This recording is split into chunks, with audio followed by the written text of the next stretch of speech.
Hey there guys, so today I'm going to talk about something that a few of you have asked questions about. This is a totally impromptu video, which is why my hair is still kind of wet. I'm just wearing a t-shirt. I actually had my ring light out to film something for our vlog channel and I just thought, hey, why don't I just record this now? So, some of you guys have been asking about Revelynne's sensory processing disorder, like signs that I knew that maybe there was a probability of her having it, just kind of like what it is in general, things like that.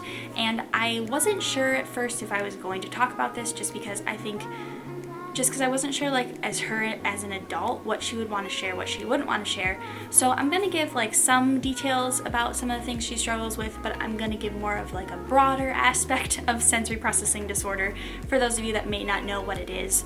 But I am going to talk about some of the details with her, but for her own privacy, and since I don't know as an adult what she's going to want to share with the world, I'm just gonna not share everything with you guys. So first off, if you only follow me on this channel, you may be kind of confused right now. You did not miss anything on this channel. On our vlog channel, Revelynne, I talked about, was evaluated 3 weeks ago for sensory processing disorder. And so that is how we found out that she had some sensory issues. So she is starting occupational therapy and also developmental therapy. So developmentally, she doesn't have like problems there, and then occupational therapy is a lot of like the sensory issues that we're going to handle.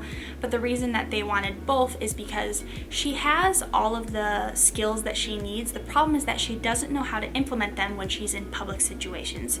So that is kind of what they want to do. Typically when you do this before the age of 3, they do it all in home, but because her struggles are outside of the home, they want to switch it up and have her therapy be in public situations so that they can really tackle it head on. So that is our plan thus far regarding therapy. But in terms of sensory processing disorder, the most basic way to explain it is that someone with this disorder doesn't process like your 5 senses like a typical person would.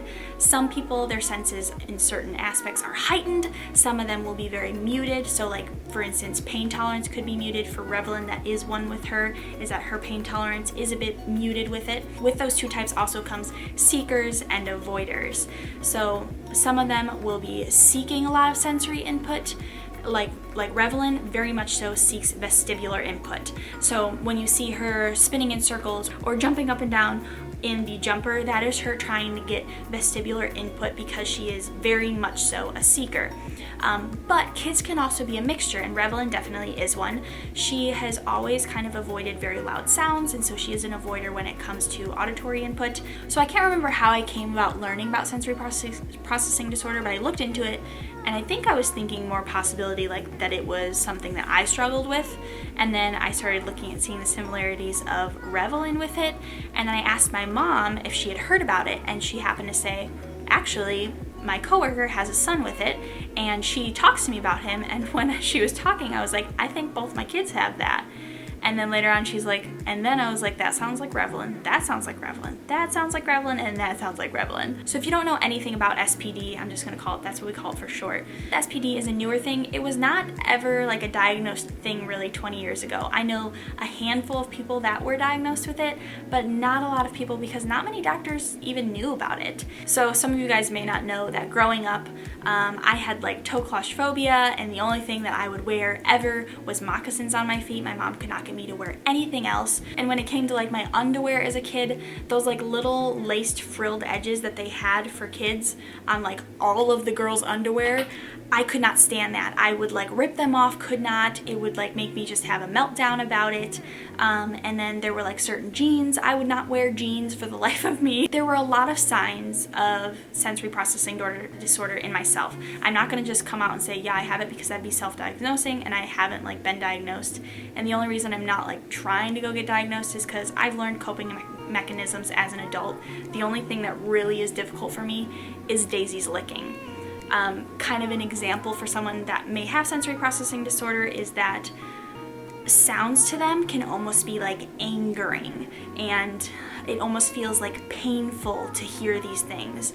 And like for me, hearing Daisy lick anything, it's like painful for me to listen to, and it sounds ridiculous. Anyways, that aside, my mom is the one that really noticed the possibility of Revelynne having it because she grew up with 2 kids that might have it. I think that's also why Revelynne is not anywhere as bad as she could be at this point, because my mom taught me so many things that she learned without even knowing about any of this, and I was able to research things and really help her and approach all of these issues that I may possibly even have too. So like, I have experience and I know what it feels like for certain things, so I knew how to handle certain situations to help her. But with that, getting her into therapy could make it so that when she's an adult, she finds a better coping mechanism than just yelling, "Make it stop," because that's what I do. And like, this is kind of a personal video, like also for me to talk about some of these things. And I think I'm going to mention like me too, because like I said, I don't know what Revelyn's gonna be comfortable with you guys knowing. I don't want her to look back at this video as an adult and be like, I really wish you hadn't shared that I struggle with that, because a lot of these issues can still be things that even though she looks fine, and she's learned coping mechanisms, they still will be things that she can struggle with when she is older. So for me, I don't care. I'm an open book. I'll share anything.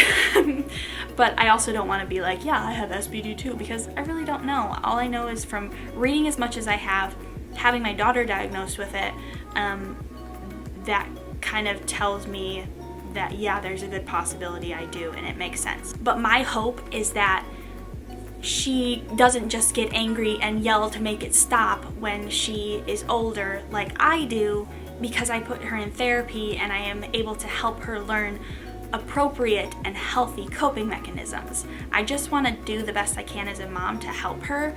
And I started kind of feeling like maybe I was crazy, maybe I was just making these things up in my mind, but I felt like I wasn't being a good mom if I didn't at least get her evaluated.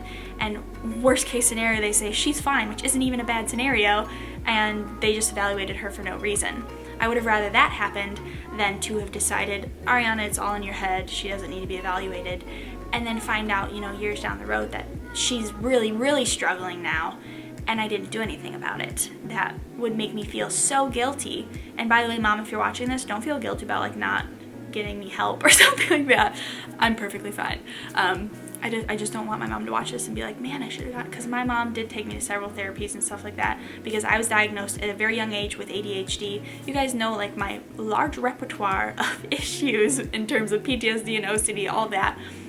It's just that SPD is not common. Not even a lot of doctors now know about it. So moving out of my rambling and back to Revelyn, the biggest kind of signs that made me look towards possibly seeing if there was some kind of issue, which I don't even want to call it an issue, was that as an infant, she did not ever really want to be held, like cuddled. She never cuddled as a baby. She didn't want to fall asleep on you.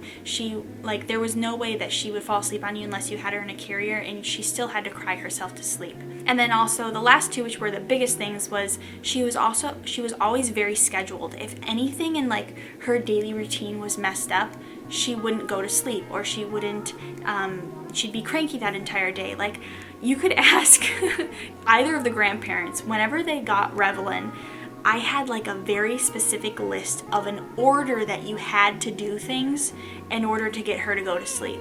Like, you need to give her this first, and then this, and then this. Don't say anything else but this when you leave, and then she'll go to sleep. Because she was just that scheduled, and if you messed it up, it was like, no way, she wasn't going to sleep. And then also the next thing was she was always just very sensitive to loud noises. Even like correcting a dog, just verbally, not even yelling, just very sternly verbally correcting a dog, she would just break out into tears. And that was definitely something that was worrisome to me, because it just continued happening. It's not like the first few times it happened, it would be every single time that she would get really upset. So my mom was kind of like the spearhead of helping me in the very beginning with figuring out how to help Revelyn, because she had obviously been through having a child that possibly struggled with that. She saw a ton of similarities between me and Rev, and so she was able to give me a lot of pointers and tips with toys and just handling certain situations with her. She's always been very understanding of that, which has been a huge breath of fresh air, because not everyone in our family really thinks there's something like wrong. And I don't even want to say wrong, because there's nothing wrong with her. Yes, she has a struggle, but we all have our struggles. I have PTSD, but I don't think that there's something wrong with me. I just think that I was handed a one crappy card and you know what, whatever. God gives each of us all of our struggles. None of us have a perfectly easy going life. That's just not the way the world works. And I think that each of us is able to learn something and help others by our own struggles. And so I don't by any means think that there's something wrong with my child. I think that she is just different and unique in her own way, and I as a mother just have to learn how to be the best parent I can to her and help her the best that I can to just thrive in this world. Most of you guys, if you watch our vlog channel, you know that Revelyn is very smart and she loves to learn about things. She already, can do some sight words reading back. She knows a lot of her letters. She talks a ton. She talks way more than a child of her age.